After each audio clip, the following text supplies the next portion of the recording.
I am standing in front of the window of the old family house, and my hands are shaking so badly that I almost dropped the keys. I came here to prepare a special surprise for Harper, my daughter, just before her engagement dinner. The house has been boarded up for years, ever since I became a widow, but I decided it would be the perfect gift to celebrate her wedding to Liam.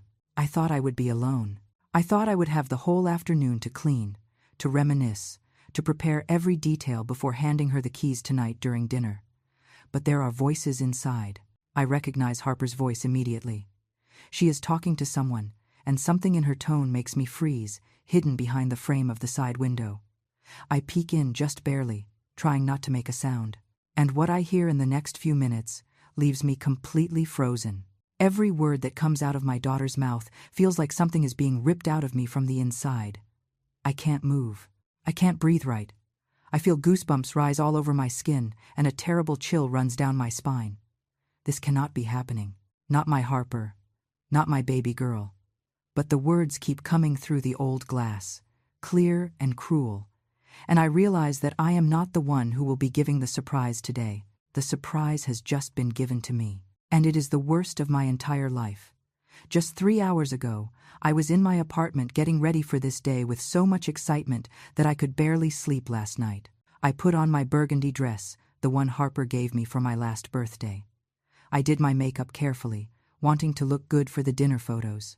I put the house deed and documents in my purse, those papers that represent 30 years of sacrifice, of mortgage payments made on time, of keeping that place standing even though I didn't live there anymore. The house is located in the neighborhood where I grew up, about 40 minutes from downtown. It's an older craftsman-style build but solid, with that front lawn where Harper used to play when she was little. Since Jim, my husband, died, I haven't had the strength to come back here much. It hurts too much. Every corner reminds me of when we were 3, when life seemed to make complete sense. Jim passed away 18 years ago from a massive heart attack. He was only 52. One day he was laughing at the breakfast table, and the next he was gone. Harper was 20 back then. She was in college, studying business administration. I remember she cried so much at the funeral, clinging to my arm, telling me that now we only had each other. And I believed her. My God, how I believed her. After Jim died, I had to work double shifts to keep everything going. He was a CPA and had a stable income, but our savings weren't enough for what was coming. Harper still had 3 years of college left, then graduation, her first entry-level jobs, her plans to move out. I worked retail at a department store during the day and cleaned corporate offices 3 nights a week. I would get home close to midnight, take off my shoes at the door so I wouldn't wake Harper, and collapse into bed. But I never complained. She was my daughter. She was all I had left of Jim. It was worth every hour of overtime, every backache, every dinner I skipped so she wouldn't lack anything. When she graduated with honors, I felt like it had all been worth it. My little girl was a professional, an educated woman, someone who would have better opportunities than I did. Harper got a job at a mid-sized firm as an administrative assistant. The pay wasn't great at first, about $3,000 a month, but it was a start. She kept living with me because she said she wanted to save for her future. I was happy to have her close. The apartment felt less empty with her there, but over the years I started noticing changes. Small things at first. Harper would come home late and wouldn't call. She stopped asking me how my day was. When I spoke, she seemed to be thinking about something else, looking at her phone, answering me with one-word responses. She would brush it off when I felt sick or needed help with something. I told myself it was normal, that she was growing up, building her own life, focused on her career. Daughters become emotionally independent. I repeated that to myself. It is part of the natural process. I couldn't expect her to remain my little girl attached to my hip. I had to let her fly. 2 years ago, Harper asked me to borrow money. She said she wanted to take a specialized certification course that would open doors at her job. She needed $5,000. I didn't have that amount sitting around, but I took out a small personal loan from the bank. I gave her the money without asking her to sign anything, without setting a deadline. She was my daughter. I trusted her. She never paid that money back. When I brought up the subject months later, she got annoyed.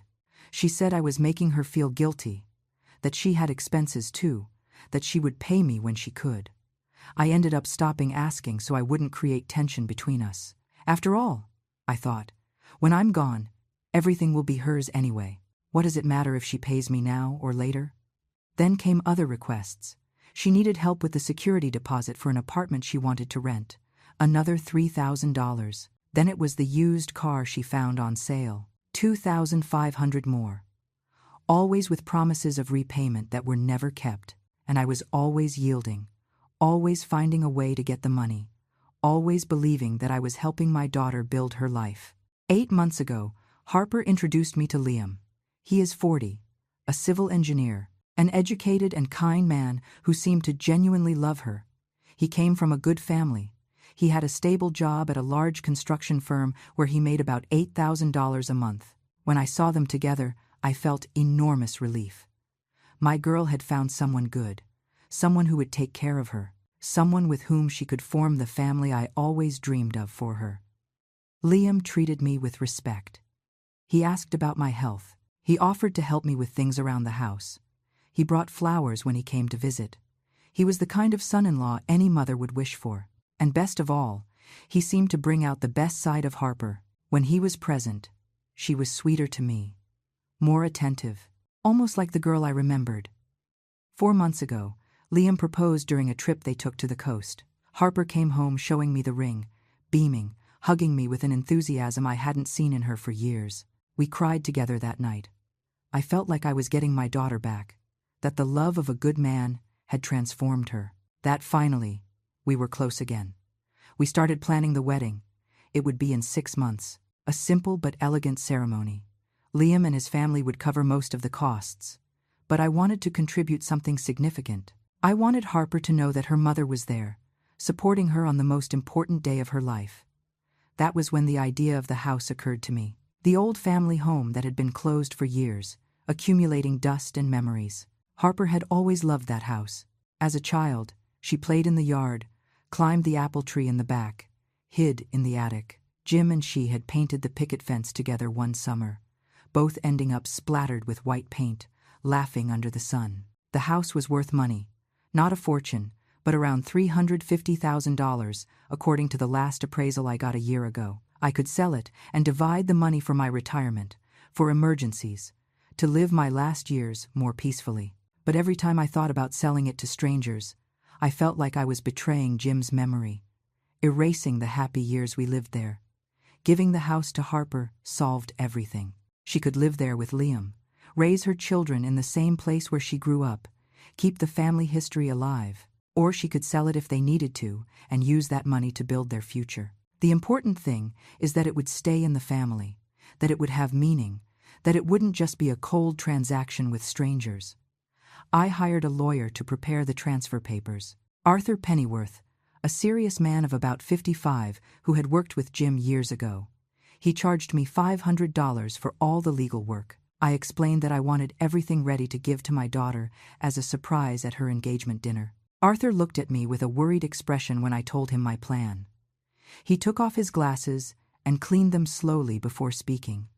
He told me it was a very generous decision, but that I should think it over well, that a house was probably my biggest asset, my insurance for any emergency.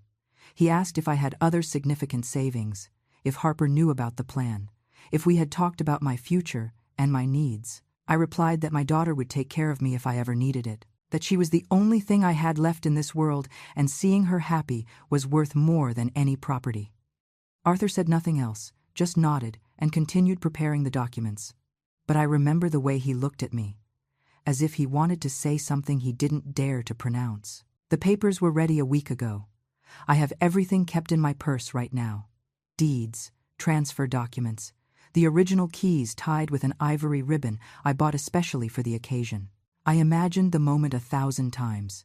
Me standing up during dinner, all the guests watching, Liam smiling without knowing what was coming, and me handing Harper that envelope that would change her life. But this morning, while I was getting dressed, I felt it wasn't enough. I couldn't just hand her the keys to a house that had been closed for years, full of dust and neglect. I needed to go, open the windows, clean even just a little, make sure that when Harper went to see it, she found something presentable, something she could imagine as her future home. I called my friend Betty around 9 in the morning. Betty Miller is 70 years old and has been my neighbor for over 15 years. She is one of those women who doesn't hold anything back, who says what she thinks even if it hurts, but who would be by your side in any crisis. She was widowed 5 years ago, and since then, we have supported each other through the loneliness that comes with losing your life partner. I told her I was going to the old house to prep it a bit before the dinner tonight. Betty was silent for a few seconds on the other end of the line. Then she asked if I was sure about what I was going to do. I told her yes, that it was my decision and it would make me happy to see Harper settled there. Betty sighed deeply and only said to be careful. To call if I needed anything? There is something I must say about Betty. She has never been very affectionate with Harper. It's not that she treats her badly, but there is a distance, a subtle coldness in the way she speaks to her. Harper says Betty is a busybody, that she has opinions on things that don't concern her. Betty, for her part, has made comments over the years that I always tried to ignore. Once, about 3 years ago, we were having coffee in my kitchen when Harper arrived and asked to borrow money for I don't know what. I gave her what I had in my wallet without asking much. After Harper left, Betty looked at me with that expression of hers that mixes concern and annoyance. She told me that my daughter was using me, that a woman in her 30s with a steady job shouldn't be constantly asking her retired mother for money. I got angry with Betty that day. I told her she didn't understand because she didn't have children, that the relationship between mother and daughter was sacred, that I helped Harper because I wanted to. Betty raised her hands in surrender and changed the subject, but I saw in her eyes that she wasn't convinced of anything. Since then, we have had several similar conversations, Betty noting things I preferred not to see. Betty asking me why Harper never invited me to go out with her and her friends. Betty commenting that it was strange that my daughter didn't spend the full Christmas holidays with me, that she always had some excuse to leave early. Betty questioning why Harper didn't contribute financially to the household if she was still living with me until recently. I defended Harper every time. I explained to Betty that my daughter had her own life, her own expenses, her own priorities, that it was natural for a young woman to want independence, that I expected nothing in return for what I did for her because that is a mother's love. Unconditional, no invoices, no debts. But sometimes, in the early morning when I couldn't sleep, I wondered if Betty might have a point, if maybe I was being too complacent, if perhaps Harper wasn't taking advantage of my goodwill just a little bit. But I immediately chased those thoughts away. I felt guilty just imagining them. What kind of mother doubts her own daughter's love? I took the bus at 10:30 in the morning. I don't have my own car. I sold the one Jim and I shared years ago when the maintenance costs became too high for my budget. Harper has a car, the one I helped her buy, but she never offers to drive me anywhere. She says she is always busy, that her schedule is complicated, that the bus suits me fine anyway. The trip to the old neighborhood took almost an hour with all the mid-morning traffic. I got off at the familiar corner, the one where the bakery where Jim used to buy donuts on Sundays still stands. The lady who worked there then is gone, but the smell is still the same. Sweet, of freshly baked dough, of better times. I walked the 3 blocks to the house, feeling memories hit me with every step. There was the Thompsons' house, now painted a horrible color that doesn't do it justice. Further down, the small park where I took Harper when she was a baby. Everything the same but different, as usually happens with places we abandon. The house looks worse than I remembered. The exterior paint is peeling in several places. The front lawn is a disaster of overgrown weeds. The wooden fence that Jim and Harper painted together is gray and faded. It hurt to see it like that, as if the abandonment were a betrayal of the happy memories it holds. I took the keys out of my purse and opened the gate, which squeaks exactly the same as it did 18 years ago. I walked up the 3 steps of the porch, feeling the wood creak under my feet. The front door was swollen from the humidity, and I had to push hard to open it. The smell of a closed-up house hit me immediately, that mix of dust, dampness, and stalled time that abandoned houses have. I left the door open to let fresh air in and walked slowly through the living room. All the furniture was still covered with white sheets that now looked gray, the curtains drawn, gloom and silence. I stood in the middle of the living room, remembering. There was the armchair where Jim read the newspaper every afternoon. Over there, the corner where we put the Christmas tree. On that wall hung our wedding portrait that Harper took down when she was 15 because she said it looked old and ugly. I went to the kitchen thinking about where to start cleaning. It would have to be something quick, superficial, just so the place didn't look completely abandoned. Open windows. Take off some sheets.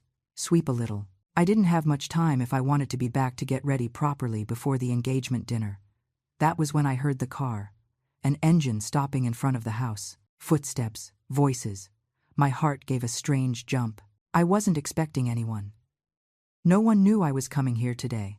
I stood paralyzed in the kitchen, not knowing whether to go out and see who it was or wait. Then I heard her voice. Harper's voice. Clear, familiar, unmistakable. She was talking to someone, another woman, while they walked up the porch steps. They were laughing about something. I heard the front door open completely. Footsteps entering the living room. For an instant, I thought about going out and greeting them, asking Harper what she was doing here. But something stopped me. Maybe it was the way she was talking, that tone she never used with me. Maybe it was simple curiosity. Or maybe it was a gut feeling, that inner voice that warns you when something isn't right. I stayed hidden in the kitchen, pressed against the wall, without making a sound. I could partially see them through the partially open door. Harper and a woman I recognized as Sloane, a friend of hers from work. They were standing in the middle of the living room looking around, evaluating the space. Sloane said something about how big the house was, about how much it could be worth in the current market. Harper responded with a laugh that froze my blood, a laugh that had no joy in it, a calculating, cold laugh that I had never heard before. And then Harper spoke, and her words destroyed everything I thought I knew about my daughter, about my life, about the last 20 years of sacrifice. Harper told Sloane that the house would be hers very soon, that her mother, that old fool, had fallen completely for the plan. She used those exact words, old fool, as if she were talking about a stranger and not the woman who gave her life, who raised her alone after losing her father, who worked until exhaustion so she would never lack anything. Sloane asked how she had managed to convince me. Harper laughed again with that horrible laugh I didn't recognize. She said it had been easier than expected, that she only had to act a little more affectionate the last few weeks, fake excitement for the wedding, include me in some unimportant plans, that I was so desperate to feel loved that I swallowed every crumb of attention she threw at me. I leaned against the kitchen wall, feeling that my legs wouldn't hold me. My heart was beating so fast I thought they would hear me. But they kept talking, oblivious to my presence a few feet away. Sloane commented something about Liam, asking if he knew about the plan. Harper let out a scornful cackle. She said Liam didn't know anything, that he was a good-natured idiot who believed in true love and all that nonsense, that she was using him just as much as me, but in a different way. He gave her economic stability, a respectable social status, access to circles she couldn't reach alone, but that she had never really loved him. I felt nauseous listening to that. Liam was a good man. He didn't deserve to be manipulated like that. But the worst was yet to come. Sloane asked what she planned to do with me after the wedding. There was a brief silence that felt eternal. Then Harper spoke with a coldness I will never forget as long as I live. She said the plan was simple. First, get the house, which according to her calculations, I would hand over to her this very night during the engagement dinner as a big maternal surprise. She already knew about my intentions because she had gone through my papers weeks ago when I went to the bathroom and left my purse open on the table. She found the documents Arthur prepared, read everything, and knew exactly what to expect. Then, after getting married and having the house legally secured in her name, the second phase would come. Convincing Liam that I was starting to show signs of mental deterioration. Small things at first. Forgetfulness, confusion, strange behaviors. She would take charge of planting those ideas in her future husband's mind during the first months of marriage. Sloane asked if I really had memory problems. Harper said no, that I was perfectly lucid, but that it didn't matter, that it was easy to make someone look senile if you set up the situations correctly, hiding objects and then asking for them, changing agreed-upon appointments and then saying I had confused them, mentioning to Liam with feigned concern that I was repeating the same stories several times. The final goal was to put me in a nursing home, one of those cheap places where they store you and forget you. Harper calculated that with what it cost to support me, she could save about $3,000 a month. Plus, once I was institutionalized and declared mentally incompetent, she could take full control of my remaining finances. My Social Security check, which was about $1,800 a month, would go directly to her as my legal guardian. Sloane whistled, impressed. She said Harper had it all calculated. My daughter replied that of course she did, that she had been planning this for years, that being close to me all this time had been a strategy, not an act of filial love, that every time she asked me for money without paying it back, she was testing how far she could go, how much she could get out of me. She mentioned something then that broke me into pieces. She said that after her father died, she realized that I was weak, manipulatable, too needy for affection, that it was easy to become my only center of life, my reason for existing, because that gave her absolute power over me, that a lonely widow was the perfect target for this kind of long-term manipulation. Sloane asked if she didn't feel any guilt, if her conscience didn't bother her doing this to her own mother. There was another pause. I heard footsteps, as if Harper were walking around the living room inspecting something. Then her voice came clearer, closer to where I was hiding. She said that at first, maybe she felt something like guilt, but that over the years that went away, that she started seeing me as a burden, as an obstacle to her real life, that I represented everything she didn't want to be. A woman without higher education, without ambitions beyond serving others, settled for a mediocre life of useless sacrifices. She said I embarrassed her, that when her friends met their successful, professional, interesting mothers, she had to introduce me. An old woman who worked cleaning offices, who dressed in cheap clothes, who understood nothing of the modern world, that she was ashamed to take me to places where they might see her with me. Every word was a direct punch to the chest. I felt tears running down my cheeks, but I couldn't move. I couldn't make a sound. I had to hear everything. I needed to know exactly who my daughter really was. Sloane said something I didn't catch well. Harper replied that obviously she wouldn't tell Liam any of this, that he was traditional, had strong family values, and would never approve of treating a mother like that. That's why the plan had to be executed slowly, carefully, making him believe that everything was for my own good, that I needed professional help, that they were doing the right thing by putting me in a home where they could care for me adequately.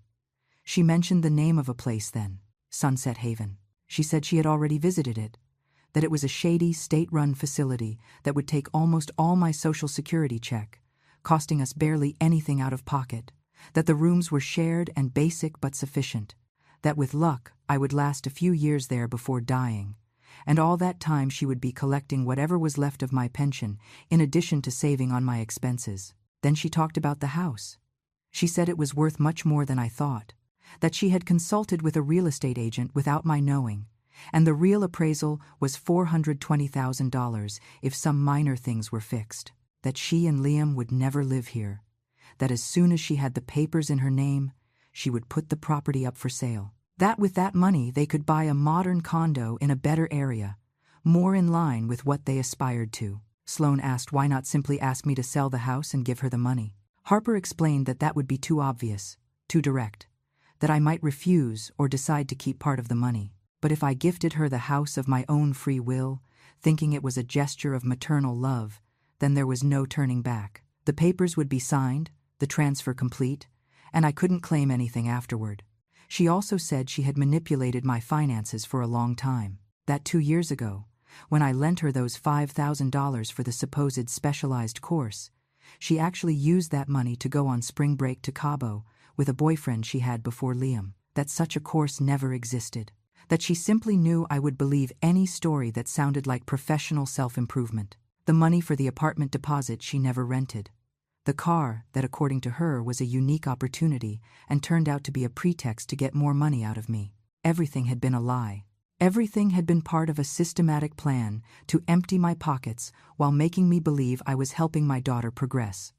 Sloane commented that it was impressive how well Harper had handled everything. My daughter accepted the compliment naturally. She said the key was keeping me emotionally dependent, that every time I showed signs of wanting to have a life of my own, she knew exactly how to make me feel guilty or lonely until I centered my entire existence on her again. She remembered when 5 years ago I mentioned I wanted to take painting classes at the community center. Something simple, an activity for myself, to meet new people. Harper immediately started complaining that I was abandoning her, that I preferred to be with strangers than with my own daughter. She cried. She made me feel like a bad mother for wanting something for myself. I canceled the classes. I never tried to do anything just for my own enjoyment again. Or when Betty invited me on a short trip with a group of friends 3 years ago. Just 4 days to the lake. Nothing extravagant. Harper staged a whole drama about how she needed me at home, about how she was going through a difficult time at work and required my support. I didn't go on the trip. I stayed taking care of her while she went out with her friends every night that week. Harper explained to Sloane that isolating me had been fundamental to her strategy. The less of a social life I had, the fewer people would be around to question her version of events when the time came to institutionalize me. That's why she always made a sour face when Betty came to visit. That's why she made derogatory comments about the few friends I had left from the old neighborhood. That's why she never encouraged me to go out, to meet people, to have my own activities. Sloane asked if I suspected anything. Harper laughed again with that laugh I no longer recognized as my daughter's. She said I was too naive, too desperate to believe she loved me. That mothers like me were the perfect victims because they preferred to live in denial rather than accept that their children didn't love them. She mentioned there were moments when she saw doubt in my eyes, when she asked for money and I hesitated a second longer to take out my wallet, when she canceled plans with me last minute and I opened my mouth as if to protest. But she always found a way to redirect my attention, to make me feel guilty for doubting her, to remind me that I was her mother and mothers didn't put conditions on their love. I heard Sloane move through the living room. Her steps approached the kitchen dangerously. I pressed myself harder against the wall. I held my breath. She peeked her head in barely, looked superficially at the dusty space, and backed away. She commented that it needed cleaning, but the structure looked solid, that it was a good deal Harper was about to get. My daughter agreed. She said that tonight, during the engagement dinner, I would make my big dramatic entrance, that I would probably cry while handing her the keys and the papers, that all the guests would be moved by the image of the selfless mother gifting her house to her daughter, that Liam would love her even more for having such a generous mother, that no one would suspect that behind that gesture was years of calculated manipulation. She said she would have to act surprised and emotional, hug me and cry too, put on all the necessary theater so the moment looked authentic, that afterward, in private, she would laugh remembering my face of idiotic happiness while handing her $400,000 without realizing it. Sloane asked when she planned to sell the property. Harper replied she would wait about 3 or 4 months after the wedding, enough time so it wouldn't look suspicious. She would tell Liam they had thought things over and preferred to live in something more modern, that he wouldn't object because the money would go to buying something better, that she could even convince him to invest part of that money into expanding his own portfolio or something that benefited him directly. Then they went back to the subject of institutionalizing me. Harper explained she would start the smear campaign about 6 months after getting married. Little comments at first, that she had found me confused on the street, that I forgot to take my meds, that I repeated the same story 3 times at a meal, that I left the stove on. She would invent situations, create false evidence, turn my life into a dossier of mental incompetence. She said she knew a doctor who, for the right price, could write a favorable report, that she calculated spending about $2,000 in bribes and legal fees to get full guardianship over me, that it was an investment that would pay for itself in less than 2 months, considering everything she could control of my finances. Sloane commented that it sounded like a lot of work. Harper replied it was worth it, that she had spent years enduring, pretending she loved me, listening to my boring stories, putting up with my unsolicited advice, pretending she respected me, that it was high time all that effort bore the fruit she deserved, that this house and my social security were just the beginning, that eventually, when I died, she would inherit whatever else was left. My few pieces of furniture, my cheap jewelry, even the small life insurance policy Jim left that I still paid monthly. I couldn't keep listening. I felt like I was running out of air. Tears ran uncontrollably down my face. My whole body was shaking. I had to bite my lip not to let out a sob that would have given me away. It was too much. It was unbearable. Every word confirmed that the last 20 years of my life had been a lie, that the love I felt for my daughter was a one-sided sentiment, that she had never loved me. Never. I heard them moving toward the door. Harper said she had seen enough, that she had to go back home to get ready for dinner, that tonight would mark the beginning of her new life, the life she had always wanted without the dead weight of a needy mother hanging around her neck. Sloane asked one last question before leaving. She asked if Harper didn't feel even a little bit of affection for me, if there was no childhood memory, no moment of genuine care that made her doubt her plans. There was silence. For an absurd second, I allowed hope to light up in my chest. Maybe there was something. Maybe deep in her heart, there remained even a spark of filial love. Maybe this was just a phase. Confusion, something we could resolve if we talked. But then, Harper spoke, and her answer finished killing me inside. She said that maybe when she was very little she had felt something, but that died years ago. That she looked at me now and only saw a pathetic woman, clinging to a dead past, living a life without purpose, beyond bothering her.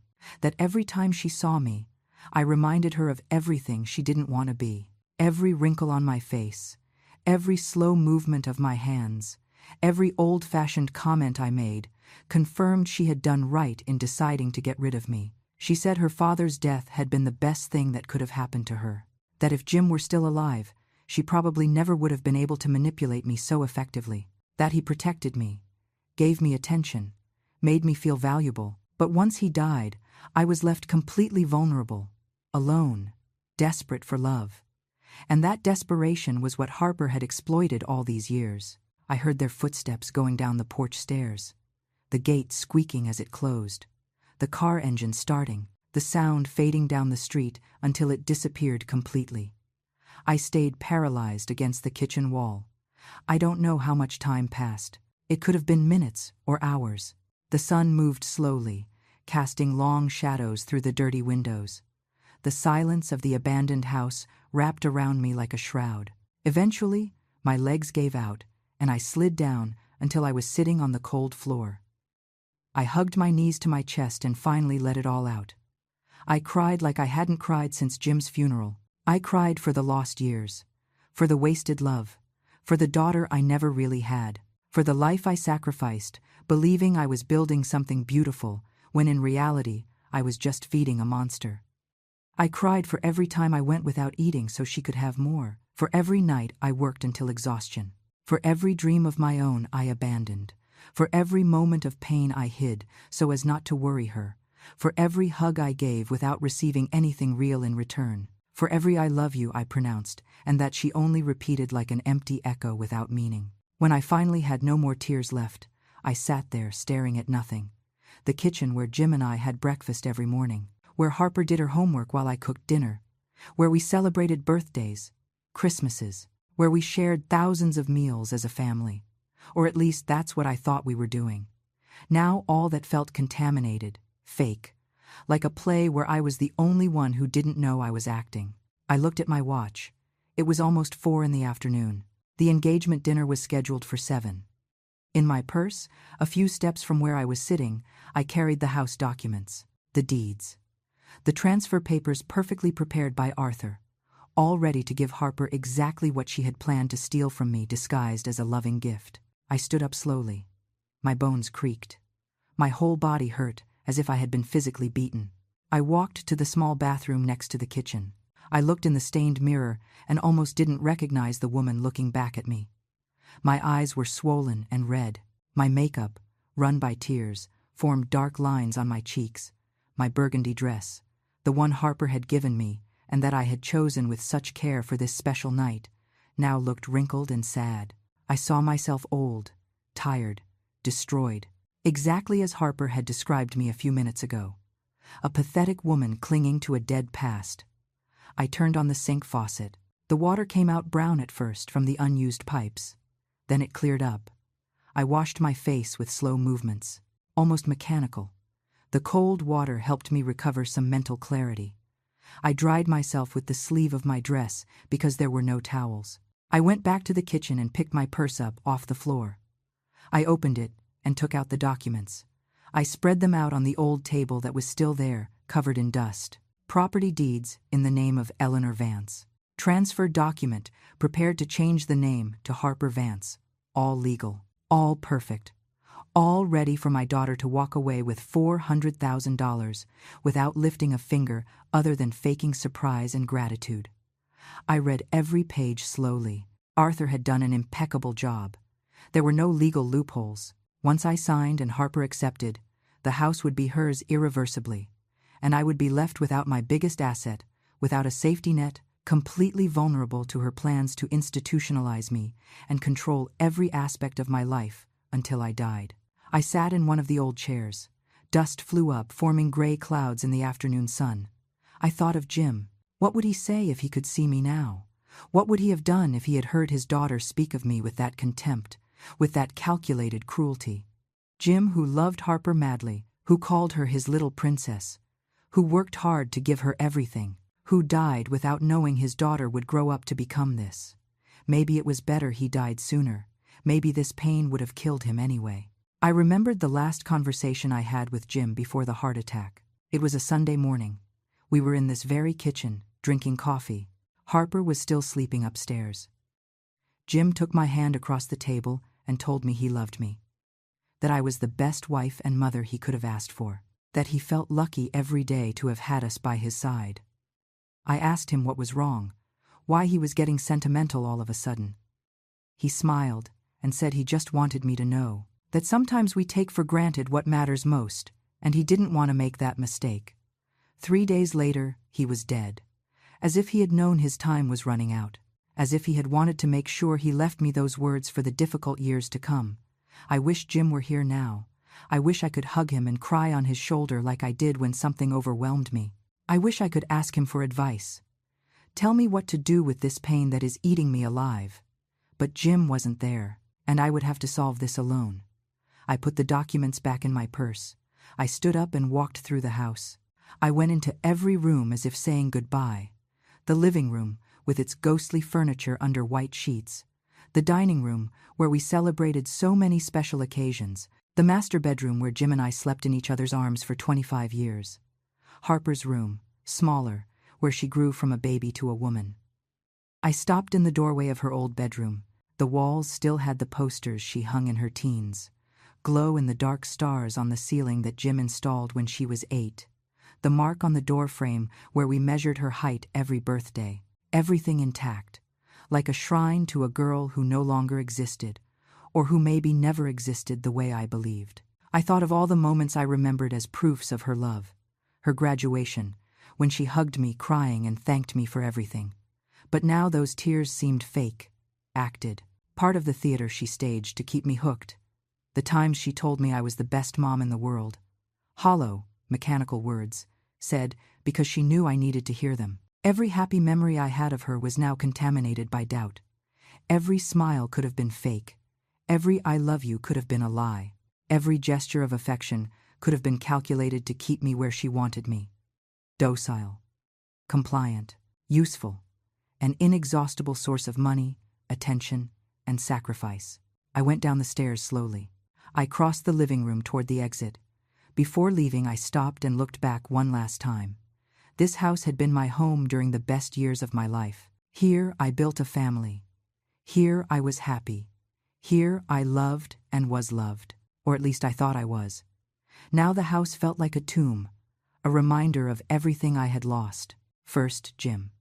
Then, without realizing it, the daughter I thought I had but who turned out to be just an illusion. A mirage that I kept alive myself because the alternative was too painful to consider. I closed the front door and went down the porch steps. The sun was already down, staining the sky oranges and pinks. Soon it would be night. Soon the time for the engagement dinner would arrive. Soon Harper would be waiting for me to make my grand entrance with the keys and the documents, waiting for me to fall into her trap like the old fool she believed I was. I walked toward the bus stop with slow steps. My mind was working at full speed despite the emotional exhaustion. I needed to think. I needed to decide what to do. I needed a plan. I could not go to the dinner, disappear, let Harper wonder where I was. But that wouldn't solve anything. It would only postpone the inevitable. She would find a way to get close again, to manipulate me again. And I would still be vulnerable. I could confront her, tell her I heard everything, scream in her face that she is exactly who she is and who she plans to be. But that would only put her on guard. She would deny everything. She would say, I'm confused, that I misunderstood, that I'm making things up. And Liam would believe her. Everyone would believe her. I would just be the paranoid and possibly senile mother, imagining conspiracies where there aren't any. The bus arrived, and I got on.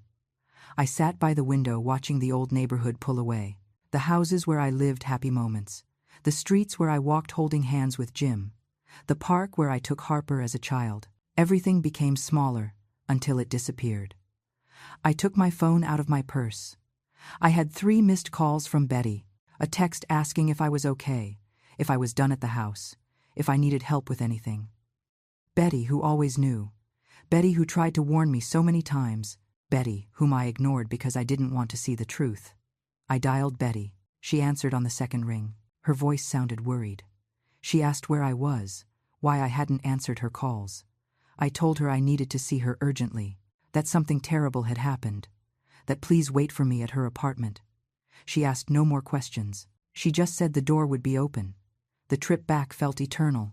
Every red light was torture, every bus stop an unbearable delay. I needed to talk to someone. I needed to get all this out that was drowning me inside. And Betty was the only person in the world I could trust now. I got off the bus near our building just past 5:30. I went up the stairs, almost running. Despite the fatigue, I knocked on Betty's door, and she opened immediately. She looked at my face and knew instantly that something serious had occurred. She pulled me inside and shut the door. She said nothing. She just hugged me, and I crumbled again. I cried on her shoulder while she held me, stroking my hair like you do with a scared child. When I could finally speak, I told her everything. Every word I heard. Every detail of Harper's plan. Every lie of the last years that was now exposed. Betty listened in silence. Her expression went from surprise to horror, and finally to a cold rage I had never seen in her. When I finished speaking, she stayed quiet for a long moment. Then she got up, went to her kitchen, and came back with 2 cups of hot tea. She put one in my trembling hands. She sat in front of me and spoke with a controlled voice, but full of contained fury. She said she always knew Harper was a snake, that she had seen the signs for years but that I didn't want to listen, that it hurt her to be right about this because it meant I had suffered unnecessarily all this time. I asked her what I should do, if I should go to the dinner as if nothing had happened, if I should confront Harper, if I should simply disappear and start over somewhere where she couldn't find me. I felt lost, incapable of making decisions, paralyzed by pain and betrayal. Betty took my hands in hers. She looked me straight in the eye and said the first thing was to protect my assets, that I couldn't let Harper keep the house, that I needed to cancel that transfer immediately, that tomorrow we would call Arthur and ask him to destroy those documents. But she also said that wasn't enough, that Harper wouldn't stop just because she didn't get the house, that she would keep looking for ways to manipulate me, to get money out of me, to eventually fulfill her plan of institutionalizing me, that I needed concrete evidence of my daughter's intentions, something that would protect me legally if she tried to declare me incompetent. I told her there was no way to prove what I heard, that it was my word against hers, that no one would believe me. Betty shook her head. She said we had to be smarter than Harper, that we had to make her reveal her true intentions in a way that was recorded. She suggested I go to the dinner as planned, that I act normal, that I give her no sign that I knew anything, but instead of handing her the house tonight, invent an excuse. Say there was a problem with the papers, a delay in the process, something that sounded credible. Observe Harper's reaction carefully. Then, in the following days, Betty would help me document everything, review my finances in detail to find proof of the diverted money. Talk to Arthur not just about canceling the transfer, but about protecting me legally. Maybe even hire a private investigator if necessary. But above all, Betty said, I needed to start rebuilding my life beyond Harper, reconnect with lost friendships, find my own activities, create a support network that made it impossible for my daughter to isolate me, because that had been her greatest weapon, turning me into a lonely and dependent woman who had no one but her. I asked her if she thought there was any chance it was all a misunderstanding, that maybe Harper didn't mean it seriously, that maybe it was just a stupid conversation with her friend, and deep down she did love me. I know it sounded pathetic even as I said it. Betty squeezed my hands tight.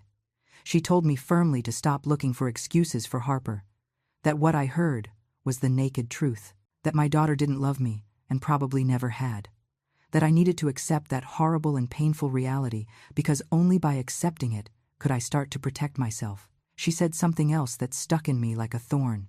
She said the worst enemy I had now wasn't Harper, but my own need to believe she was good, that need had blinded me for years, that continuing to cling to the illusion of the loving daughter was what kept me vulnerable to her manipulations. She was right. I knew it.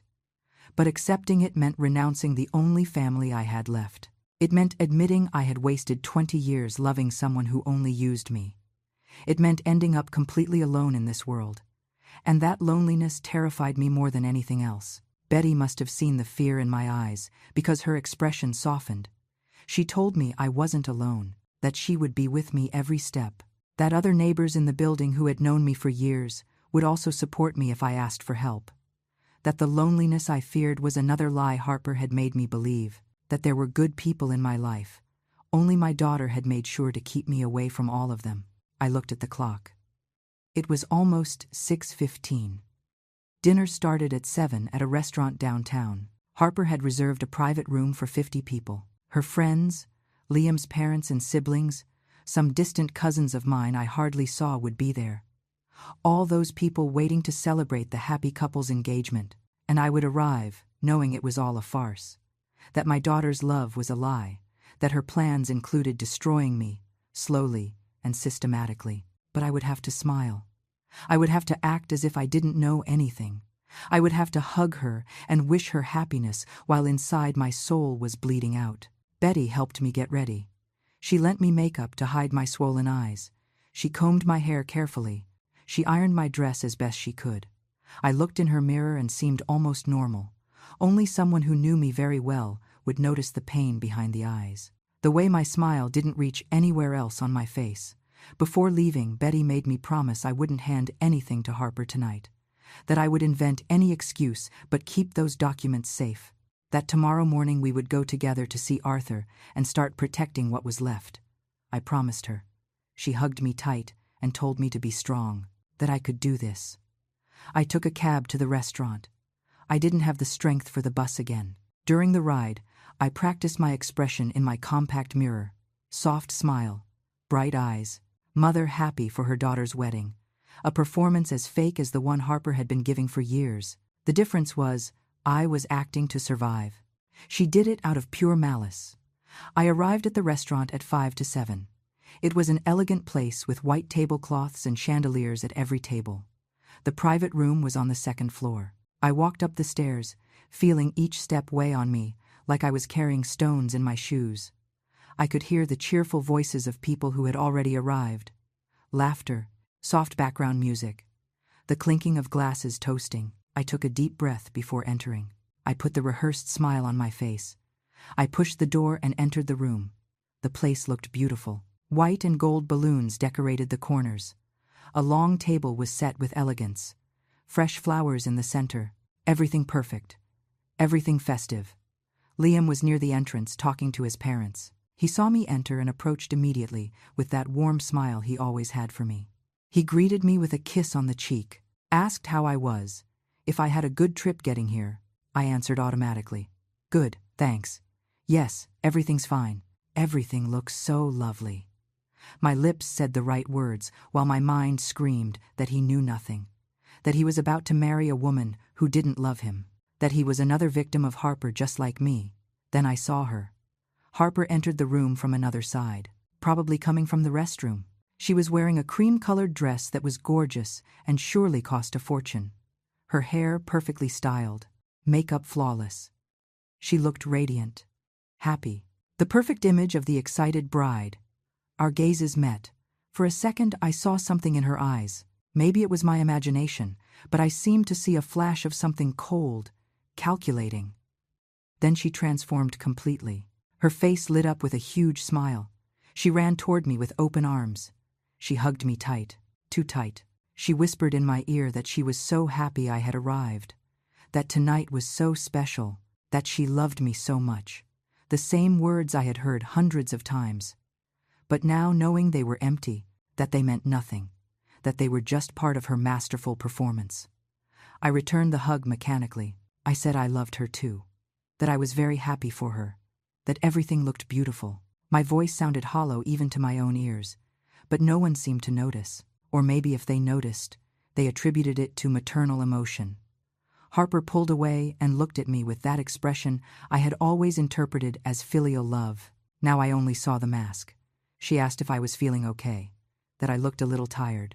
I told her it had been a long day, but I was perfect, that nothing would stop me from enjoying this celebration.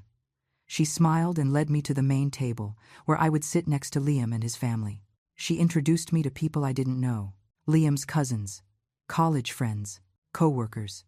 Everyone smiling, everyone kind, everyone oblivious to the horror unfolding beneath the surface of this perfect celebration. I sat in my assigned seat. A waiter approached and offered me a glass of wine. I accepted it even though I normally don't drink much. I needed something to help me get through this night. I took a long sip, feeling the liquid burn my throat. Dinner began. They brought the dishes in elegant succession. Salad starter, then soup, then the main course, which was filet mignon with roasted vegetables. Everything looked delicious. I tasted almost nothing. Every bite got stuck in my throat. I moved the food around the plate so it looked like I was eating. Around the table, people conversed animatedly. Liam's parents told stories of when he was a boy.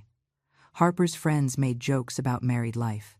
My daughter laughed at all the appropriate moments, touched Liam's arm affectionately, looked completely in love. I watched her, studied every gesture, every expression, looking for signs of the real Harper, the one who had spoken with such contempt of me just a few hours ago. But I found nothing. Her performance was perfect, impenetrable. If I hadn't heard that conversation in the old house, I never would have suspected anything. Liam stood up when they finished serving dessert. He asked for attention, tapping his glass gently with a fork. The room went silent. Everyone looked at him expectantly. He gave a brief but emotional speech, spoke about how he met Harper, how he knew from the first moment she was special, how every day by her side confirmed he had found his life partner.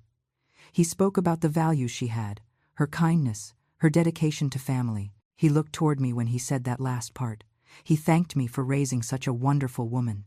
The people applauded. Harper wiped a tear with delicacy. I applauded too, hands moving on their own while my mind screamed the truth no one else knew. Liam was a good man being deceived by a professional liar, and I couldn't do anything to save him without destroying my own credibility. After Liam, his father spoke, then his mother. Both officially welcomed Harper to the family, spoke about how happy they were to have such a loving daughter-in-law, about how they looked forward to the grandchildren that would surely come, about the happy years awaiting the bride and groom. Then Harper stood up. She said she wanted to thank everyone for coming, that tonight meant a lot to her, that she was surrounded by the people she loved most in the world. Her gaze rested on me when she said that. She smiled at me with fake tenderness. She said she especially wanted to thank her mom, that I had been her rock, her support, her role model all her life, that everything she was she owed to me, that she hoped to one day be as good a mother as I had been. The words were like daggers wrapped in velvet. People sighed, moved, some wiped their eyes. I kept the frozen smile while inside something broke even more. Harper raised her glass, proposed a toast to me, to the best mother in the world. Everyone raised their glasses. Everyone said cheers, looking at me with affection. I raised mine too, participating in my own public humiliation. I drank the wine, feeling like I was drowning. Harper sat back down, leaned toward me and took my hand across the table, squeezed it gently, whispered that she loved me. I nodded without being able to speak. If I opened my mouth, I feared a scream would come out instead of words. The evening continued. More conversations, more laughter. Someone put on music. Some couples started dancing in the open space of the room. Liam invited Harper to the dance floor. I watched them dance together, him looking at her like she was the most precious thing in the world, her acting the role of a woman in love to perfection. I slipped away to the restroom. I needed a moment alone before collapsing completely. I locked myself in one of the stalls and sat on the toilet lid with my head in my hands. I breathed deep, trying to calm myself. Not much longer. I just had to hold on a little more. Then I could go home and fall apart in private. I heard someone else enter the restroom. Heels clicking on the tiles. Then voices. I recognized one of them. It was Sloane, Harper's friend, the same one who had been with her at the old house. She was talking to another woman I didn't identify. I stayed completely still in the stall. I even held my breath. Sloane was touching up her makeup from what I heard. The other woman asked if Harper had already received her mom's gift. Sloane let out a conspiratorial giggle, said not yet, but surely Eleanor would hand it over before the night ended. That Harper had been acting anxious all evening, waiting for that moment. The other woman asked what it was. Sloane lowered her voice, but I could still hear perfectly in the silence of the bathroom. She said it was the family house, that it was worth a fortune, that the poor old lady was going to gift it to her, believing she was doing something nice for her daughter, that Harper would sell it as soon as she could and pocket all the money. The other woman whistled, impressed, asked if Liam knew. Sloane said no, that he had no idea about anything, that Harper had him completely fooled, that the guy really believed he was marrying a good and loving woman. Both laughed. Then Sloane said something that made me squeeze my eyes shut. She said the best part was that afterward, Harper was going to get rid of the mother, that she already had everything planned. That in less than a year, Eleanor would be locked up in some cheap nursing home and Harper would be collecting her Social Security check plus having kept all her assets. The other woman asked if that wasn't very cruel. Sloane replied that Harper said her mother was a burden, that she deserved it for being so soft and manipulatable, that in this world the weak end up being devoured by the strong, that Eleanor had had a whole lifetime to toughen up and had chosen to be a victim, that now she would have to live with the consequences. I heard purses closing, heels walking toward the door. Before leaving, Sloane said she had to get back to the room, that Harper was probably looking for her, that she couldn't miss the moment the old lady handed over the house, that it would be a show worth seeing. The door closed. I was alone again. Sloane's words echoed in my head. Old fool, weak, victim, burden. Every insult was like a lash. But beneath the humiliation, I felt something else start to grow. Something I hadn't felt in hours. Rage. Not explosive and uncontrollable rage, but something cold and clear. A decision taking shape in my mind. Harper thought I was weak, that I was manipulatable, that I would fall into her trap without resistance. She and her friends saw me as something pathetic, something to laugh at, something that could be used and discarded without consequences. But they were wrong. I wasn't weak. I had survived my husband's death. I had raised a daughter alone. I had worked for years in exhausting jobs. I had endured pain and loneliness and was still standing. What they confused with weakness was kindness, and kindness didn't mean being stupid. I came out of the stall. I looked at myself in the bathroom mirror. I saw the same woman as before, but with something different in the eyes, a determination that hadn't been there a few hours ago. I fixed my hair, touched up my lipstick, wiped away any trace of tears. I went back to the room walking with my back straight. Harper saw me enter and approached immediately, asking if I was okay. I told her perfectly, that I just needed a moment. She looked at me with that expression of fake concern, touched my arm with feigned gentleness. Then she asked the question she had been waiting all night to ask. She told me in a casual voice if I had brought something special for her, that I had mentioned a few weeks ago that I had a surprise planned, that she was curious to know what it was. I looked her straight in the eye. I saw the greed barely disguised behind her sweet smile. I saw the woman who planned to destroy me, who had been using me for years, who despised me in secret while pretending to love me in public. I returned the smile. I told her yes, I had prepared something special. I saw her eyes light up with anticipation. I saw her preparing to receive what she believed was hers.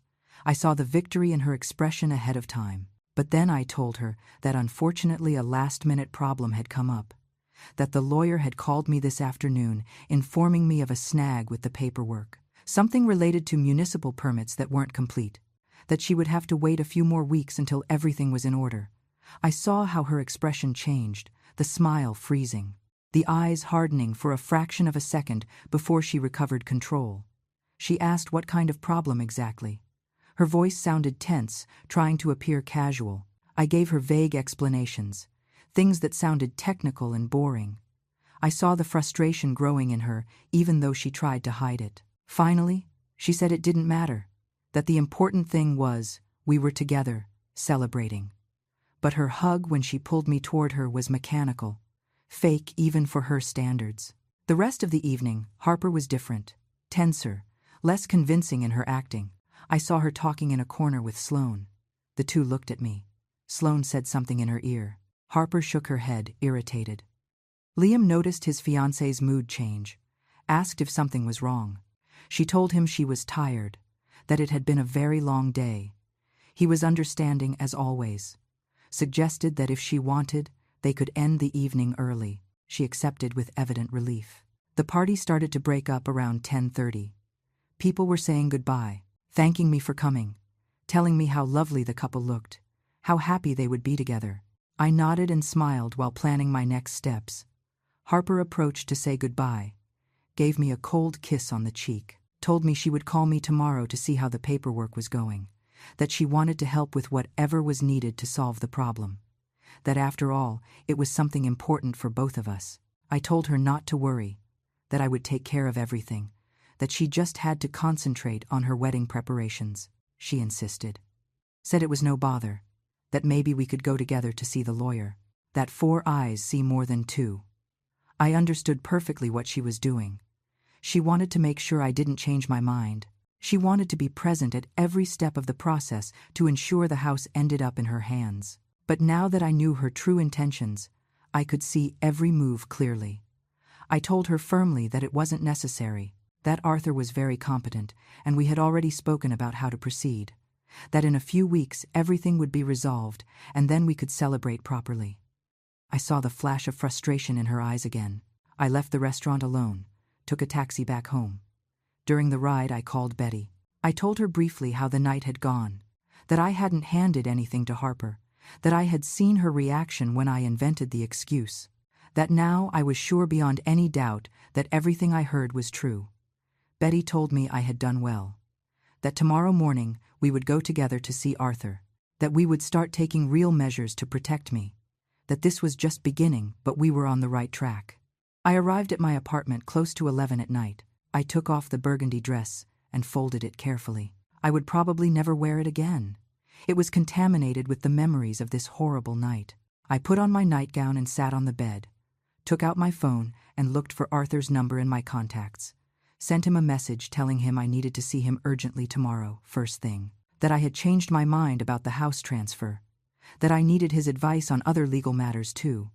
Arthur replied in less than 5 minutes. He told me he could see me at 9 in the morning at his office, to bring all the documents I had, not to worry, that we would find the best solution. I couldn't sleep that night. I stayed awake looking at the ceiling, thinking about everything that had happened, about everything I had to do. But I wasn't crying anymore. The tears had dried up. In their place was something more solid, a purpose. At 8 the next morning, Betty knocked on my door. She brought coffee and danishes from the bakery on the corner. We ate breakfast together in comfortable silence. She knew I didn't need words in that moment. Just her presence was enough. We walked to Arthur's office. It was a sunny but cold day, the kind of morning that promises a new beginning. We arrived on time. The secretary showed us in immediately. Arthur received me with evident concern on his face. I told him everything. Every detail of what I had heard in the old house, what Sloane said in the restaurant bathroom, the years of financial manipulation, the complete plan to institutionalize me and keep everything. He listened without interrupting, taking notes on a pad. When I finished, he leaned back in his chair and let out a long sigh. He told me he was very sorry for what was happening, that he had had doubts when I asked him to prepare the transfer, but it wasn't his place to question my decisions. I asked him what I could do. Arthur said the first thing was to protect my assets immediately. He would cancel the house transfer documents. But he also suggested something else, making a clear will, specifying exactly what would happen to my assets if something happened to me. And even more important, naming someone trustworthy as power of attorney in case someone tried to declare me incompetent. Betty volunteered without me asking. She said she would gladly be my proxy, that she had known me for years, that she could testify to my complete lucidity, that she would never allow Harper to lock me up anywhere. Arthur prepared the documents right there. A will leaving the house to a charity foundation after my death. My Social Security would cease with me, so Harper couldn't claim any of that. The few savings I had left would also go to charities. I signed everything feeling strangely liberated. Then Arthur said we needed evidence of Harper's intentions. Asked if I had access to my bank statements from the last few years. I told him yes. He asked me to bring them all to review together and document any irregularity. I spent the next few days gathering papers. I found the receipts for the transfers I had made to Harper, the loans she never paid back, the inexplicable charges on my credit card that I now remembered she had borrowed several times. It all added up to over $15,000 in the last 3 years. Arthur prepared a detailed report, said that if Harper tried to declare me incompetent, this document would serve as counter-evidence. It would show a pattern of financial abuse on her part, not mental deterioration on mine. Harper called me 3 times that first week, every call more insistent than the last. She wanted to know about the house papers. She wanted us to go to the notary together. She wanted to help me solve the supposed problem. I told her I was working on it, to have patience, that everything would be resolved soon. I could hear the growing frustration in her voice, the tension, the barely contained rage. She didn't bother so much to sound sweet anymore. The mask was falling off. 2 weeks after the engagement dinner, Harper showed up at my apartment without warning. She knocked insistently until I opened. She stormed in asking what was really going on. Why was I avoiding her? Why wasn't the house thing moving forward? I looked at her calmly. I told her I had decided not to transfer the property for now, that I needed to think things over better, that maybe I would sell it myself and use the money for my old age. I saw all pretense of sweetness disappear from her face. She told me I couldn't do that I had promised her, that I had given her hopes, that it wasn't fair for me to change my mind now. Her voice rose in volume with every phrase. She wasn't faking anymore. She wasn't acting. This was the real Harper showing herself finally. I replied with a quiet voice that it was my house and I could do whatever I wanted with it, that promises can be changed, that I had reconsidered my priorities. I saw her face turn red with rage. Then she exploded. She screamed at me that I was a selfish old woman, that after everything she had put up with by my side, I owed her that house, that she had wasted years of her life taking care of me when she could have been doing better things, that I had no right to back out now.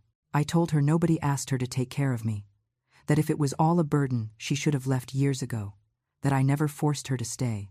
She let out a bitter laugh, said of course she didn't leave, because she needed to make sure that in the end all that sacrifice was worth it.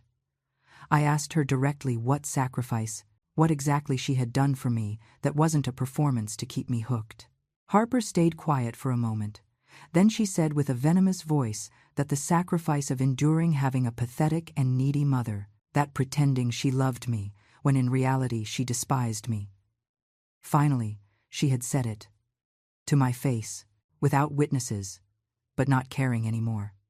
I told her calmly that I knew, that I had heard her conversation at the old house, that I knew about her plans to institutionalize me, to sell the property, to steal my Social Security, that I knew everything.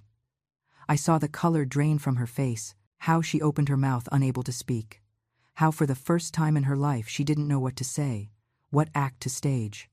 I told her I had already taken legal measures, that she would never get the house or my money, that if she tried to declare me incompetent, I would have documented proof of her financial abuse. Harper reacted like a cornered animal. She screamed that I had no proof of anything, that no one would believe me, that everyone would think I was senile and paranoid, that she would make sure everyone saw how crazy I was. I showed her the folders Arthur had prepared, the bank statements, the documented transfers, Betty's written testimony about years of observing her behavior, everything perfectly organized and notarized. I told her if she made a single move against me, these documents would go directly to Liam and his family. The threat worked. Harper understood she had lost. She looked at me with a hatred so pure it was almost refreshing. At least there was no falsehood anymore. She told me I would regret this, that I would end up alone, that I would never know her children, that I would die abandoned without family. I replied that I preferred to die alone and with dignity than live deceived and robbed by my own daughter, that she was already dead to me anyway, that the daughter I thought I had never really existed, that the only thing I regretted was taking so long to see it. Harper left, slamming the door. It was the last time I saw her. 3 days later, I received a call from Liam. His voice sounded destroyed. He told me he had ended the engagement with Harper, that she had confessed everything in a fit of rage when he asked why I had canceled my attendance at a family gathering, that he couldn't believe the woman he loved was capable of planning something so cruel against her own mother. I thanked him for believing me. He said he was sorry he hadn't seen the signs sooner, that he wished he had known the real Harper before falling in love with the fake one. I told him it wasn't his fault, that she was an expert manipulator, that he deserved someone genuine. I sold the house 3 months later, not for $400,000 as Harper had calculated, but for $450,000 after making some minor repairs. I used part of the money to travel, to take those painting classes I had wanted to take years ago, to finally live for myself. I reconnected with old friends from the neighborhood. I started going to a book club at the library. Betty and I traveled together to the beach that summer. For the first time in decades, I felt free. Alone, yes, but free. Sometimes I think of Harper. I wonder if she will ever feel remorse, if someday she will look back and regret destroying the only relationship that should have been sacred. But probably not. People like her rarely change. I learned that true love is shown with actions, not words. That family isn't always the one born with you, but the one you choose. That it's never too late to recover your dignity, even if it hurts to leave illusions behind. I am 65 years old. Maybe I don't have many left, but the ones I have left will be mine.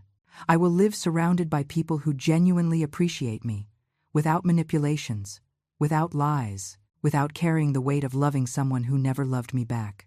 And that, finally, is enough.